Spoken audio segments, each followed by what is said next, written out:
Durarara. There's a lot to unpack here. Or is there? It really likes to play around with this contrasting idea that it's both everyday life and this completely zany, out of nowhere adventure. It's a weird, intricate weaving of the bland and insane, with a cast of characters connected in every which way who simultaneously achieve serious expression and overt parody. The theme varies from character to character, with the idea that it's everyday life, or a city where normal can never exist, or both. This is another case of an unclear message being a good thing, because it leaves us to think about the true conclusion to draw. But as a philosophical jackass, I was very drawn into Celty's side of the story. I mean, an ancient Irish Dullahan who had her head severed from her soul by a demonic blade, now searching for it in modern day Japan while trying to manage her feelings of love for the outlandish back alley doctor she lives with. Relatable, right, fellow kids? But even though Durarara might not go as deep into philosophy as I like in my anime, Celty serves as a good talking point for the idea and true meaning behind the idea of self. Yes, it's gonna be one of those videos. When we're properly introduced to Celty, we learn that her only true goal is to find her detached head, which holds the memories of her past she can no longer recall. Not only that, but she's been away from it for so long, she's starting to forget what her own face looks like. Every lead she attains on its whereabouts or image is ended in futility. To say those issues could cause a crisis of self is an understatement. It's often said that the eyes are the window to the soul, but what of someone without them? Does this diminish the quality or distinction of their soul? And if we are nothing more than a collection of memories and experiences, how human can you be without memories? For a quick definition, memory is, at its simplest, a set of encoded neural connections in the brain. It is the recreation or reconstruction of past experiences by the synchronous firing of neurons that were involved in the original experience. Memory and knowledge are linked codependently. Learning is a training of the memory, and memory is required for continued learning. It's in that way where I couldn't express to you how it feels to type on this keyboard without first having done it, or express to you the feeling of loneliness without having ever felt it before. Memories shape almost every aspect of our personality in this way, how we view the world, our moral alignment, and so many other aspects. What we learn will influence later decisions. A pleasurable memory can create a greater drive for recreation, and so on. As Isaiah tells Kida, your past will become your god, a statement which holds true in some regard for all of us. Kida can't escape the feelings and memories of his mistakes, and they greatly influence how he acts in a more severe mimicking of how our past influences us daily. In this way that we are shaped by memories, are we really ourselves if we lose them? Or is there a greater meaning to self? Take a hammer. You replace the handle, then use it some more, and later on, you replace the head. Is it still the same hammer? Every part of its constitution is new, but we might be inclined to say yes. It can still be used on the same project, and we may feel that some essence of what it has been used for is more important than the physical makeup. This is also an extreme example, and in most cases, an entire makeup isn't replaced, but I think you see the point here. In the same way, we could still view someone as the same person even without their memories. But even if friends and family and loved ones viewed them as the same through their own recollection, what constitutes the self of that person? I mean, especially if they're acting in a completely new and foreign manner, is it the actions, or is that inherent essence that we have more important than actions? It's also of note that memory loss isn't a reset button. Amnesiacs can still walk, talk, eat. Not every action we take is preceded by active memory recollection. Some studies have shown that people who can't make new memories can also still develop physical skills, the unconscious recollection of muscle memory. One patient, known as HM, who suffered severe amnesia after surgery to cure epilepsy and was unable to form new memories for life events or facts, had normal learning and memory for skills such as mirror drawing. In this task, HM would be asked to draw a simple image, while only seeing the image in his hand in a mirror. Amazingly, despite becoming highly skilled at mirror drawings, HM could never recognize the task equipment or remember any of the training sessions. You could use this to say that, at least in a physical sense, there's a shadow of self that remains even without memories. But this is where things get vague for Durarara, as we have no reveal of Celty from before the plot begins. All we know is she isn't riding around Ireland collecting souls anymore. That is quite the difference, however. Was she performing this job out of duty or for herself is an important distinction to make. But with her amnesia and the lack of info, we could never say for sure. All we know is her goal in life is something very different from what it was. If this is the only evidence we had to go on, I'd have to say she isn't the same person. But some light digging into personality after amnesia led me to see a different side of things. Despite the impact memories have on creating who we are, patients with memory loss often retain the fundamental personality features of themselves. In the articles I could find discussing the subject of personality change with amnesia, most patients retain that fundamental feature of personality. This was sticking strictly to cases of amnesia rather than other conditions that can cause memory loss, however. Here's the summary of one that provides us a good point to move forward from. The authors present the case of WJ, who, as a result of a head injury, temporarily lost access to her episodic memory. WJ was asked both during her amnesia and following its resolution to make trait judgments about herself. Because her responses when she could access episodic memories were consistent with her responses when she could not, the authors conclude that the loss of episodic memory did not greatly affect the availability of her trait self-knowledge. This makes a good case for Celty as Celty, and with this info it stands to reason that before and after she would have the same traits, likes, feelings, and so on. Hey, quick plug. So I make tons of other discussion videos, in addition to reviews, impressions, and comedy videos, all focused on the anime you love. Consider subscribing for more in the future, or checking out a few other videos on anything from utter classics to modern hits. Also, I have a Discord server linked in the description for the channel if you want to talk anime with other fans or reach me directly. Anyway, back to the video. Thus, any case for a contrary discussion would rest in a very abstract sense. All we know is Celty has a new goal in life and is most likely acting in the same manner as she always was. So, let's get trippy as fuck and talk about what self really means.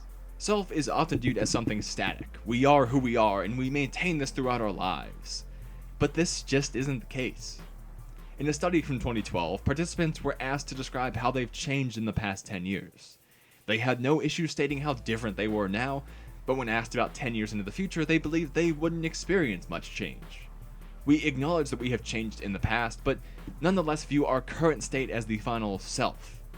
Research suggests that what seems to be more consistent over time is the relationship among our personality traits. They might keep that relative personality profile as they aged, even if some of their traits changed a bit. So we stay true to ourselves, but change is an inescapable factor of life. We look mostly the same as we did years ago. We act similarly, but a little bit different. In the words of Izaya to Mikado, the best thing you can do is to keep evolving. We aren't a static collection of memories and experience, but an ever-changing landscape of personality. We evolve. New year, new you, right? But where does this leave the self? Do we accept that it can change and hold it with us through our lifetime, or do we merge through any number of selves in our existence? In a kind of weird way, this is almost like asking if there's some sort of soul, something inherent to us that's determining aspects of our existence. To pull back on topic a bit though, let's look at Celty's take on all this. Halfway through the series, we see her acceptance of her incomplete self post-outburst. She leans back on her motorcycle, feels the wind rushing past, and takes on the moment in its entirety. It's here that we see her self change. I don't care. I'm me and that's enough. My days were always pretty uncomplicated, not too full of hope or despair, and they're still like that. It's just that now I find them incredibly satisfying. Here I am, and there you are. If you can find redemption in me, then I can do the same with you. It's simple and to the point. Her self was defined by her ambition to find her head, because without it she envisioned herself with a lack of self. This is where I really love Durarara as well. I mean, Celty ignores her feelings of love and being loved to find her head, which leads her to a girl who copied her exact appearance for a corrupted version of love. She comes face to face with herself, and a version of herself who was living for exactly what she was ignoring. Even upon learning it isn't actually her head, she has to watch her form deny her actions in the name of love. It's a real situation, someone denying love for a purpose, but it's exhibited in such a wacky manner. Rather than staying off Tinder because your career is more important, it's severed heads, crazy stalkers, and blind love, a matching of the serious and parody that makes the show so great. Anyway, back to our specific topic. After this, we see a more relaxed and caring Celty, one accepting of Shinra's kind view of herself. She doesn't need a head to be complete. She's done ignoring the values she holds in her current state for a blind clutch at the past. Again, the zany presentation clouds it, but as Celty narrates, these are all things you've experienced before. We change and grow, not forcibly all at once like Celty, but gradually forever. We can look fondly on our first kiss or remember how we got hurt playing with our childhood best friend, but we can also forget their names and faces. How much has to be replaced for us to stop being us? It's here through Shinra's kind interpretation and Celty's acceptance we find a hopeful and unrestricted view of this concept from Durarara. We are individuals, collections of memories and experience who strive for intrinsic goals throughout our ever-changing lives. Much like the dollars, we're more transparent than colored, and much like Celty, we're free to ebb and flow with the ever-changing definition of ourselves and how they intermingle so deeply with others. We're not defined by them or how they feel or how they help us cope, but we can find redemption in them or these acts and help pass it on to them as well. So no matter what self is, we can rest assured that it's unique to us. Right? Well, if we listen to Isaiah, it seems that isn't the case. In his rooftop scene, he says generally that humans all have problems, so handling them doesn't make you different or special. Life is really just dealing with the problems that come up, and we all have to do it, so we're not really special. And at the end of the day, it all ends the same anyway, with death. So whether it's cheating parents or a lost head, you're the same, so just deal with it and move on. But there's exactly where he's wrong in dealing with it. Yes, everyone will have issues in life, not always dramatized and presented so clearly, but we all will. How we deal with them though, that's very unique to us. We could laugh or cry or try to draw them out or ride down the side of a building, and no one else could ever feel them or move on from them the exact same way. And yes, problems are inherent to life. This isn't to glorify any serious issues or anything that you've had to go through, but without problems we could move on from, how would the better moments be just that? Better. We'd never know the dark times and could never see the light from that. The old sketch artist continues to draw Celty exactly because he can't get it right. He says, what would be the point if it came out as the same perfect picture every time?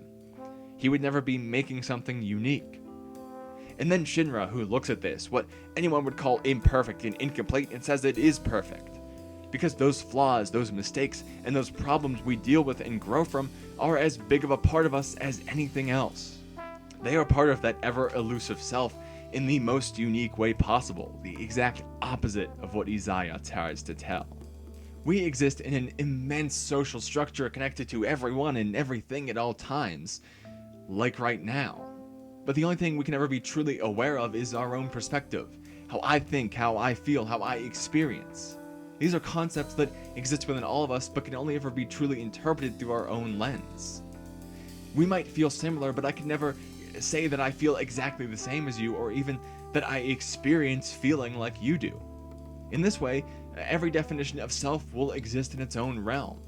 Only we can say how much our singular self changes over time, or how many selves we go through in a lifetime. So don't let your past become your god. The world isn't black and white, and self will probably never be truly defined. So exist. Make your own definition. Because you're you, and that's enough. So that will do it for this one. This was actually a script I pulled from a year ago that I had a terrible time recording, and so I never edited it, but I really liked it and I wanted to bring it back here.